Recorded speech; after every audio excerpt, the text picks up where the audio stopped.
Hello guys, it's Isaac Frank here again today, and in this video we'll be talking about mappings. What is mapping? In Solidity, a mapping is referred to as a hash table which consists of key types and value types pair.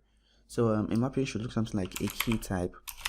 Since we're working on type, I'll just use an integer, and this key type will point to a value type, let's say address. So this basically is an integer that points to an address. That's basically what a mapping is. So let's look at the syntax of a mapping. The syntax of mapping: to declare a mapping, you make use of the mapping keyword,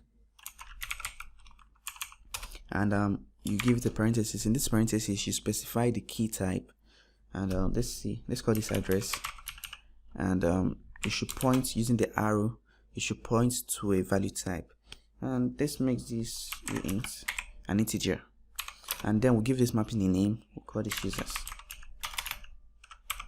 So right now we've declared a mapping. So we have to find a way to initialize this mapping. How do we initialize a mapping? Before we talk about initializing mapping, there are a few things you should know about mappings. Mappings can only be used as state variables. They can be used as a memory location. So a mapping cannot be declared in a function. It has to be declared outside a function scope, which makes it a state variable. A key of a mapping can never be a struct. It cannot be a struct, and it cannot be a mapping.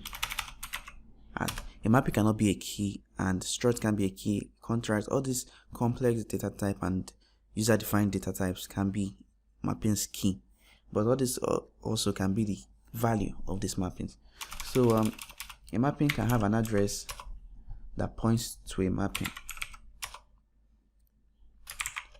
which maybe points to something else. So as you can see, this works, but a mapping cannot have a key data type as mapping, and it cannot have it as an enum or struct. So we'll go back to first do this. So right now we've declared the mapping, and how do we initialize this mapping? To initialize the mapping, I'll create a function for this process.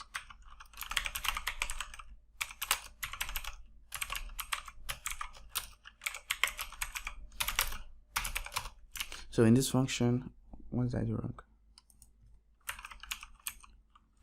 So in this function, we have to call the mapping variable, which is the users, and we have to give this mapping a key, which is of type address. So we have to give this variable an address. To do that, we make use of the square braces, which is this. In this square braces, we specify the key value, which in our case is an address, and we'll use the message sender. So for every user that calls this function, we get the address of this user. This now points to an integer, which is in this case the user's balance. So we can assign this to a value. So now this particular user has a 90 eta. For this case, we are using eta. So for every user we add, we give it a default 90 eta. Next, we'll talk about assessing the mapping. Just like initializing, assessing the mapping is calling the variable and giving it the key value to check for in this mapping. So it returns whatever the value type is. So in our case, after doing this, if we try assessing this mapping,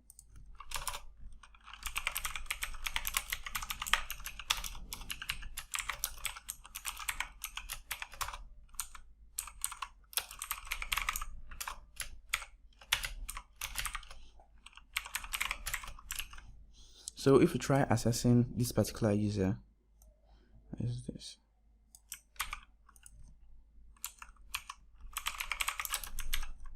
If we try assessing this particular user, this should return 90 for us. So we'll deploy this contract.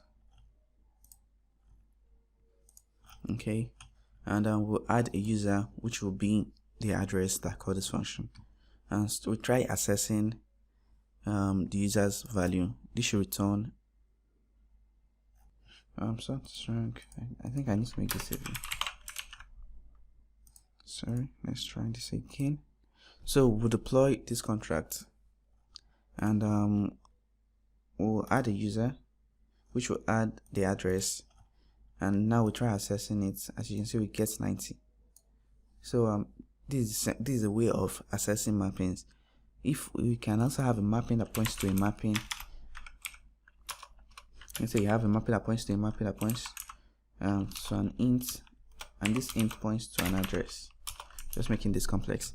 So in here we have gotten the first value, and this value points to a mapping.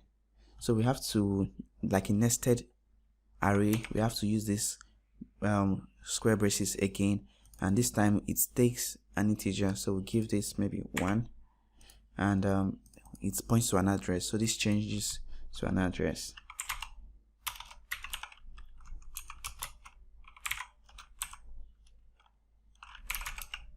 So this changes to an address, and accessing this kind of nested mapping will make use of the first key value, which is an address, and the second, since it points to a mapping, the second key value, which is an integer, we'll call this 1, and finally this should return an address for us. We'll change this to an address. So if we should deploy this contract again, add this user and try accessing it, we should get an address in return. So this is a way to accessing mapping. The next we'll talk about is getting the length of a mapping, or the keys of a mapping. So to do this, we can't do this in Solidity. Solidity doesn't support, mapping itself doesn't support getting the keys of the variable, so we can't get the addresses in this mapping. To do this, we have to become a little creative. We have to create maybe an array. Since the keys are of type address, I'll just change it back to a single pointer.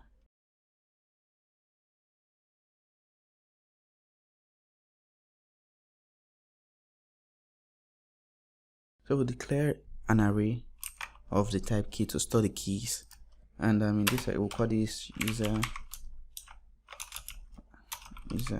addresses. What's wrong with me? We'll call this user addresses. So once we add a user, we need to push the sender, which is the key, to this place. Now what we did here was just having a variable that stores each key for us. That's all for this video. In the next video, we'll be discussing a lot about functions. Until next time, guys, thanks for watching.